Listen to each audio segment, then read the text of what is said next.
Ladies and gentlemen, let me begin by asking you this. When was the last time you woke up and thought, today I'm going to change my life? Sounds big, doesn't it? Almost impossible. We think transformation has to be loud, fast, or dramatic.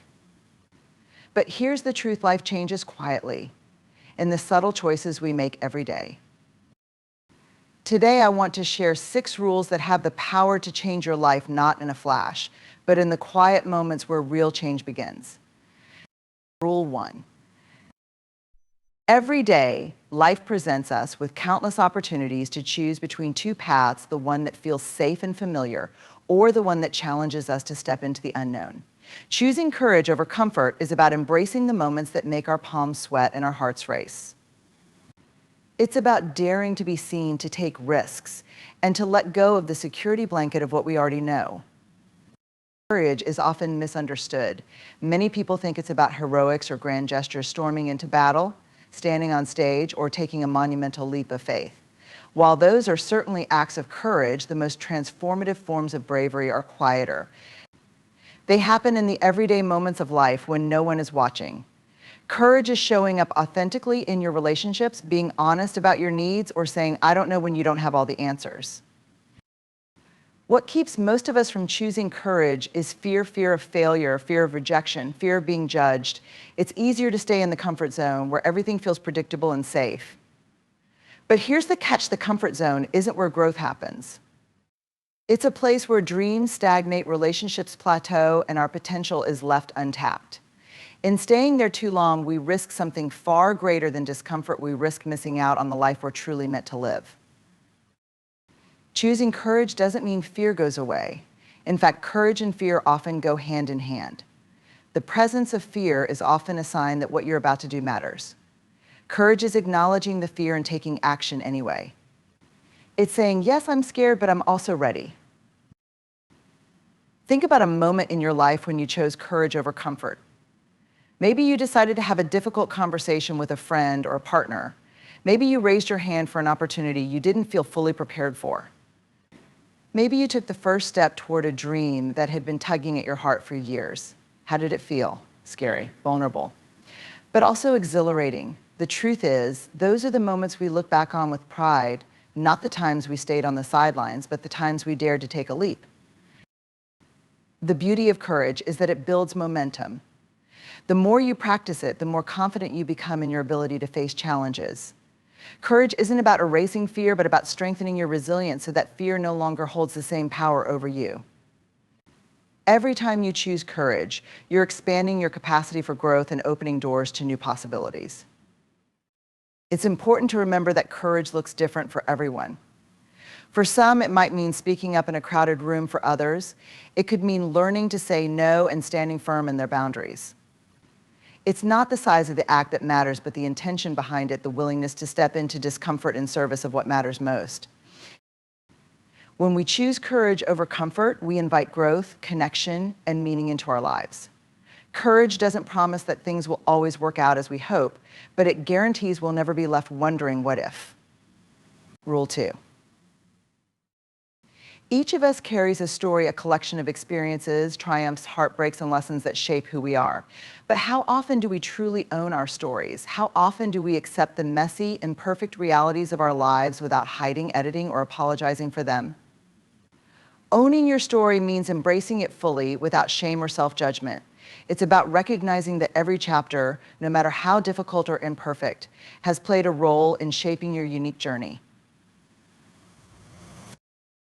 For many of us, the instinct is to hide the parts of our story that feel too vulnerable. We minimize failures, cover up mistakes, and avoid talking about the moments that made us feel small or scared. Why? Because we fear judgment. We worry that if people knew the full truth, they might think less of us. But here's the thing: when we refuse to own our stories, we rob ourselves of authenticity. We live in a state of disconnection, not just from others, but from ourselves. Owning your story is a radical act of courage. It means standing in your truth, even when it's uncomfortable. It means looking at the parts of your life that you've avoided and saying, this happened, and it's part of who I am. Owning your story doesn't mean glorifying your pain or dwelling in it. It means acknowledging it as a part of your lived experience without letting it define your future. When we own our stories, we take back our power. We stop letting shame dictate how we show up in the world. Shame thrives in secrecy. It tells us that our struggles and imperfections make us unworthy of love or belonging. But the moment we bring our stories into the light, shame starts to lose its grip. By owning your story, you're saying, I am not my mistakes. I am not my failures. I am so much more. Owning your story also creates space for connection. Vulnerability is the bridge that links us to others, and our stories are the foundation of that bridge. Think about the times you've heard someone share their truth, the raw, unpolished moments of their life.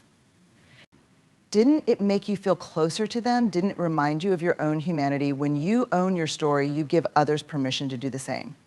You show them that it's okay to be imperfect and that there's strength in being real. It's important to remember that owning your story is a process, not a one-time event. It takes time to unpack the narratives we've been carrying, especially the ones that no longer serve us. Many of us have internalized stories from our past that aren't even ours to begin with. Maybe you were told you'd never be good enough, or that you had to play small to be loved. Part of owning your story is challenging those old narratives and rewriting them in a way that aligns with your truth. Owning your story doesn't mean you have to share every detail with the world. It's not about airing every chapter for public consumption. It's about being honest with yourself first and foremost. It's about making peace with where you've been so that you can move forward with clarity, purpose, and authenticity. Rule 3. Gratitude is one of the most powerful tools for transforming how we see the world. It's a simple yet profound practice that has the ability to shift our focus from what's lacking to what's abundant in our lives. When practiced daily, gratitude rewires our minds to notice and celebrate the good, even in the midst of challenges. At its core, gratitude is an intentional act of mindfulness. It's about pausing to recognize the blessings that are often overshadowed by the busyness and noise of everyday life. From the warmth of a morning cup of coffee to the smile of a loved one, gratitude invites us to slow down and savor the moments we might otherwise take for granted. It's not about ignoring life's hardships or pretending everything is perfect. It's about choosing to anchor ourselves in the good that exists alongside the struggles. The human brain has a natural negativity bias, which means we're wired to focus on threats and problems. This served our ancestors well when survival was a daily battle. But in modern life, it can leave us feeling perpetually stressed and unsatisfied. Gratitude acts as an antidote to this tendency. When we deliberately focus on what we're grateful for, we train our minds to seek out the positive. Over time, this practice reshapes our perspective, helping us see opportunities instead of obstacles and blessings instead of burdens. Gratitude doesn't have to be grand or elaborate to be effective. In fact, the most meaningful moments of gratitude are often found in the small, ordinary experiences of daily life. A beautiful sunset, a kind word from a friend, or the laughter of a child, these are the moments that, when acknowledged, add richness and depth to our lives. Keeping a gratitude journal is one way to make this practice tangible. Each day, jotting down 3 things you're thankful for can help you cultivate a habit of noticing the good.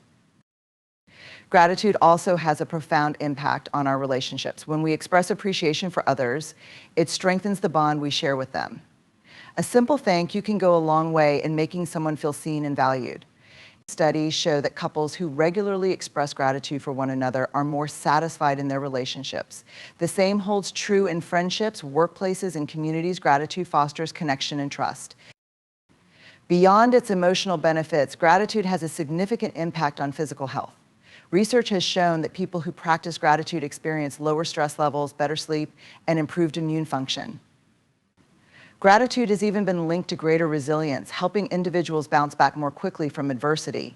It's a reminder that while we can't always control what happens to us, we can choose how we respond, and gratitude is a response that empowers us.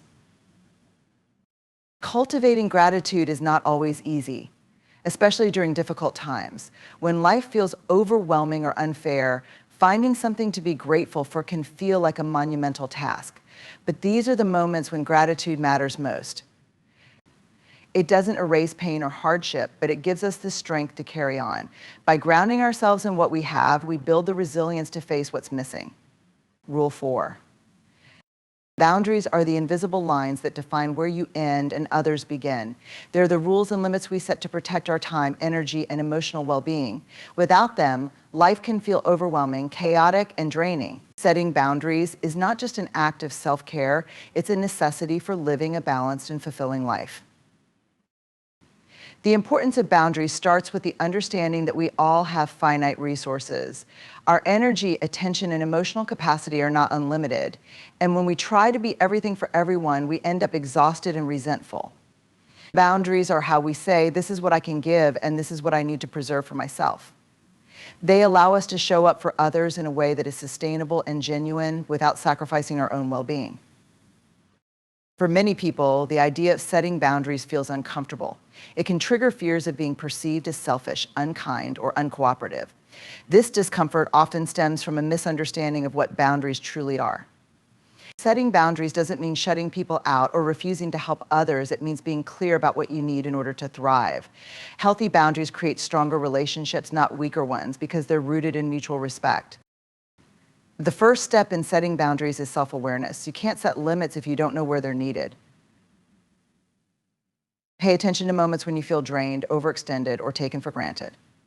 These feelings are often red flags that a boundary is being crossed. For example, if you find yourself constantly saying yes to requests at work while your own priorities slip through the cracks, it might be time to establish limits around your availability.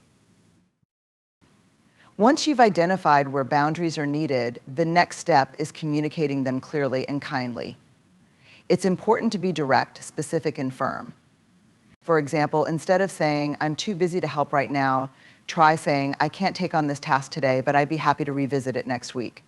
Clear communication removes ambiguity and helps others understand your limits without feeling rejected. It's equally important to remember that boundaries are not just about saying no to others, they're also about saying yes to yourself. They're a declaration of your priorities, values, and non-negotiables. When you set boundaries, you're affirming your worth and recognizing that your time and energy are valuable. Enforcing boundaries can be challenging, especially if you're used to putting others' needs ahead of your own. People might resist your boundaries at first, particularly if they've grown accustomed to your constant availability. This resistance doesn't mean you're doing something wrong, it means you're disrupting a pattern. Stay firm and remind yourself why the boundary is important. Ultimately, boundaries are a form of self-respect. They allow you to protect what matters most: your mental health, your relationships, and your ability to pursue your goals. Without boundaries, it's easy to lose sight of yourself amid the demands of daily life. With them, you create space to grow, thrive, and live authentically. Rule 5. Perfection is a seductive idea. It tells us that we need to have all the answers, every detail in place, and flawless execution before we can move forward. But in reality, waiting for perfection often keeps us stuck, paralyzed by indecision and fear of failure. Taking imperfect action, on the other hand, is about embracing progress over perfection and moving forward despite uncertainty or imperfection. The idea of imperfect action can feel uncomfortable at first. Many of us have been conditioned to believe that success only comes when we get things just right, but the truth is, perfection is an illusion, a moving target that's impossible to hit. Instead of striving for perfection, taking imperfect action encourages us to start where we are, with what we have, and to trust that we'll learn and grow along the way. When we delay action in pursuit of perfection, we often miss opportunities. Life doesn't wait for us to be perfectly prepared. It rewards those who are willing to take risks, try new things, and learn through experience. Taking imperfect action allows us to move from a place of stagnation to a place of momentum. Every small step forward builds confidence, clarity, and a sense of accomplishment. One of the most powerful aspects of imperfect action is that it shifts the focus from the outcome to the process. Instead of fixating on whether something is good enough, we begin to value effort, resilience, and adaptability. This mindset fosters creativity and innovation because it frees us from the fear of failure. When we give ourselves permission to be imperfect, we open the door to experimentation and discovery. Think about how many dreams have been put on hold because someone didn't feel ready or good enough to start. A writer waiting for the perfect words, an entrepreneur waiting for the perfect business plan, or a student waiting for the perfect conditions to study. They all face the same trap of perfectionism. Taking Imperfect Action says, start now, learn as you go. It's better to do something imperfectly than to do nothing at all. Imperfect action also teaches us resilience. When we act despite imperfection, we acknowledge that mistakes are a natural part of the process. We learn to see failure not as a stopping point, but as a stepping stone toward growth. Each misstep provides valuable lessons that refine our skills and strengthen our resolve. Over time, we become more comfortable with the idea that progress is messy and that setbacks are simply part of the journey. Taking imperfect action doesn't mean being reckless or careless. It means letting go of the need for every detail to be flawless and trusting that the act of doing will create clarity. It's about focusing on the next right step, no matter how small, instead of trying to map out the entire journey from start to finish. The beauty of imperfect action is that it builds momentum. One small step leads to another, and before long, you're making progress you never thought possible. Every imperfect action is a testament to your willingness to grow, adapt, and move closer to your goals, even when the path ahead is uncertain. Rule 6. In a world that glorifies hustle, rest is often misunderstood. We're conditioned to believe that constant productivity is the hallmark of success, and that slowing down equates to laziness or weakness. But rest is not a luxury, it's a necessity. It's a vital component of physical health, mental clarity, and emotional well-being. Giving yourself permission to rest is an act of self-care that honors your humanity and recognizes that you are not a machine. Rest is the foundation on which everything else is built. Without it, even the most motivated and capable among us will eventually burn out. Rest replenishes our energy, restores our focus, and gives our minds and bodies the chance to recover. Think of rest as a reset button. It allows us to step back, reevaluate, and return to our lives with renewed strength and clarity.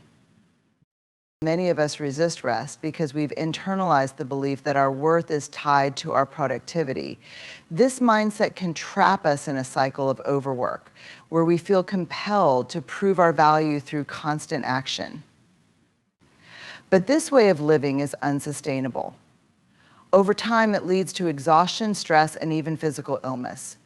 Giving yourself permission to rest is a way of breaking free from this cycle and recognizing that your value is inherent, not something you have to earn through endless activity. Rest takes many forms. It might be a full night of sleep, a quiet moment with a book, or an afternoon spent doing absolutely nothing. It can also be emotional or mental rest, giving yourself the space to process your feelings or to simply let your mind wander without an agenda. Rest is deeply personal, and what replenishes one person might not work for another. The key is to listen to your body and mind and honor what they need. One of the barriers to rest is guilt. Even when we know we need a break, we often feel guilty for taking it. There's always one more task to complete, one more email to send, or one more errand to run. But guilt is a sign that we're holding ourselves to impossible standards. Rest isn't selfish, it's an act of respect for your well-being and a way of showing up fully for the people and responsibilities in your life. When you allow yourself to rest, you model healthy behavior for others, showing them that it's okay to step back and recharge. Another common misconception about rest is that it's unproductive. In reality, rest is one of the most productive things you can do. It boosts creativity, enhances problem solving, and improves decision making.